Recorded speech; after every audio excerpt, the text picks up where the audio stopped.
നമസ്കാരം. കേരളത്തിന്റെ രാഷ്ട്രീയ ചരിത്രത്തിൽ ഭരണകൂടം നേരിടുന്ന ഏറ്റവും വലിയ വെല്ലുവിളി അതിന്റെ നിഷ്പക്ഷതയെക്കുറിച്ചുള്ള ജനങ്ങളുടെ വർദ്ധിച്ചു വരുന്ന ആശങ്കകളാണ്. രാഷ്ട്രീയ എതിരാളികളെ പ്രത്യയശാസ്ത്രപരമായി നേരിടുന്നതിന് പകരം ഭരണകൂട സംവിധാനങ്ങൾ ദുരുപയോഗം ചെയ്തുകൊണ്ട് അവരെ തളർത്താൻ ശ്രമിക്കുന്നത് ജനാധിപത്യ പ്രക്രിയയ്ക്ക് വലിയ ആഘാതമാണ് സൃഷ്ടിക്കുന്നത്. ഇവിടെ പിണറായി വിജയന്റെ നേതൃത്വത്തിലുള്ള സർക്കാർ നീതിബോധത്തിന്റെ കാര്യത്തിൽ പുലർത്തുന്ന വിവേചനം ഇപ്പോൾ പരസ്യമായി ചർച്ച ചെയ്യപ്പെടുകയാണ്. യുവ നേതാക്കളെ അനാവശ്യമായ കള്ളക്കേസുകളിൽ കുടുക്കി അവരുടെ രാഷ്ട്രീയ ഭാവിയെ തകർക്കാൻ ശ്രമിക്കുന്ന പോലീസ് നയം, മറുഭാഗത്ത് കോടതി ശിക്ഷിച്ച ഭരണപക്ഷത്തെ നേതാക്കളുടെ കാര്യത്തിൽ പുലർത്തുന്ന കുറ്റകരമായ മൗനം, ഇത് ഭരണഘടനാപരമായിട്ടുള്ള തുല്യതയെ ഇവിടെ ചോദ്യം ചെയ്യുന്ന സാഹചര്യമാണ്. പാലക്കാട് ഉപതെരഞ്ഞെടുപ്പിലെ വിജയത്തിന് പിന്നാലെ രാഹുൽ മാങ്കൂട്ടത്തിനെതിരെ ആഭ്യന്തര വകുപ്പ് കാണിച്ച അസാധാരണമായ ആവേശം രാഷ്ട്രീയ ഗൂഢാലോചനയുടെ വ്യക്തമായ അടയാളമാണ്. അന്വേഷണ ഏജൻസികൾ ഉപയോഗിച്ച് ഒന്നൊന്നായി കേസുകൾ കെട്ടിച്ചമയ്ക്കുകയും അദ്ദേഹത്തിൻ്റെ വ്യക്തിത്വത്തെ ഹനിക്കാൻ ശ്രമിക്കുകയും ചെയ്ത നടപടി ജനാധിപത്യ മര്യാദകളുടെ ലംഘനമാണ്.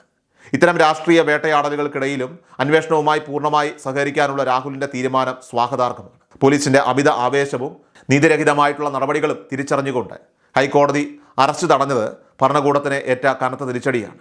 നിയമവ്യവസ്ഥയെ രാഷ്ട്രീയ ആവശ്യങ്ങൾക്കായിട്ട് ആയുധമാക്കുന്നതിനെതിരെയുള്ള ശക്തമായ താക്കീത് കൂടിയായിരുന്നു കോടതിയുടെ ആ ഇടപെടൽ. ഈ സാഹചര്യത്തിൽ ഏറെ ചർച്ച ചെയ്യപ്പെടേണ്ടത് മുൻമന്ത്രി ആന്റണി രാജുവിനെതിരെയുള്ള ക്രിമിനൽ കേസാണ്. അന്താരാഷ്ട്ര മയക്കുമരുന്ന് കേസിലെ പ്രതിയെ രക്ഷിക്കാനായി കോടതിയിലെ പ്രധാന തൊണ്ടിമുതലായിട്ടുള്ള അടിവസ്ത്രം അട്ടിമറിച്ചുവെന്ന ഗുരുതരമായ കുറ്റാരോപണമാണ് അദ്ദേഹം നേരിടുന്നത്.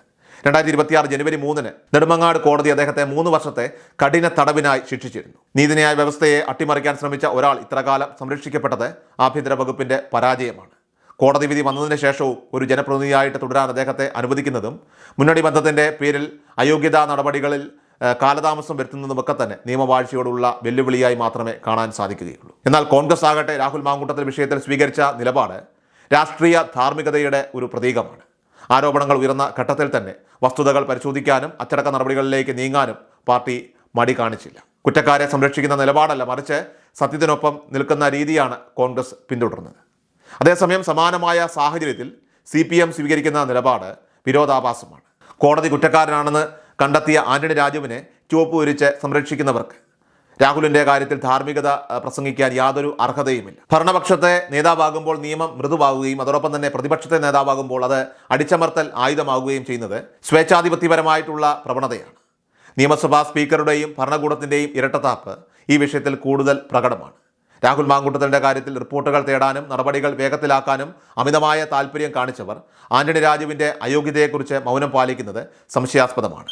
സ്ത്രീകളുടെ അന്തസ്സിനെക്കുറിച്ചും ധാർമ്മിക മൂല്യങ്ങളെക്കുറിച്ചും ഘോരഘോരം പ്രസംഗിക്കുന്ന മുഖ്യമന്ത്രിയും പാർട്ടി നേതൃത്വവും സ്വന്തം മുന്നണിയിലെ നേതാവ് കോടതിയിലെ തൊണ്ടി മുതൽ നശിപ്പിച്ച കേസിൽ ശിക്ഷിക്കപ്പെട്ടപ്പോൾ കാണിക്കുന്ന ഈ വൈമുഖ്യം ജനങ്ങൾ തിരിച്ചറിയുന്നുണ്ട്. അധികാരത്തിന്റെ സംരക്ഷണത്തിൽ ക്രിമിനൽ കുറ്റങ്ങൾ മറച്ചുവെക്കാമെന്ന മോഹം ജനാധിപത്യത്തിൽ അധികകാലം നിലനിൽക്കില്ല. അന്തിമമായി കേരളത്തിലെ പൊതുസമൂഹമാകട്ടെ ഈ ഇരട്ട നീതിയെ സസൂക്ഷ്മം നിരീക്ഷിക്കുന്നുണ്ട്. രാഹുൽ മാങ്കൂട്ടത്തിനെ 14 ദിവസത്തേക്ക് റിമാൻഡ് ചെയ്തതും അദ്ദേഹത്തിൻ്റെ മൊഴികളും നിയമപരമായിട്ടുള്ള പ്രക്രിയയുടെ ഭാഗമാണെങ്കിലും അതിന് പിന്നിലെ രാഷ്ട്രീയ താല്പര്യങ്ങൾ അനിഷേധ്യമാണ്.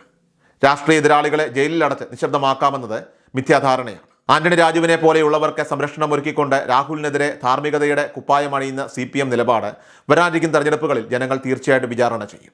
നീതിയും സത്യവും ആർക്കൊപ്പം നിൽക്കുന്നുവെന്നത് വരും ദിവസങ്ങളിൽ കേരളം കാണാനിരിക്കുന്ന രാഷ്ട്രീയ പോരാട്ടങ്ങളുടെ ഒരു കാതലായി തന്നെ മാറും.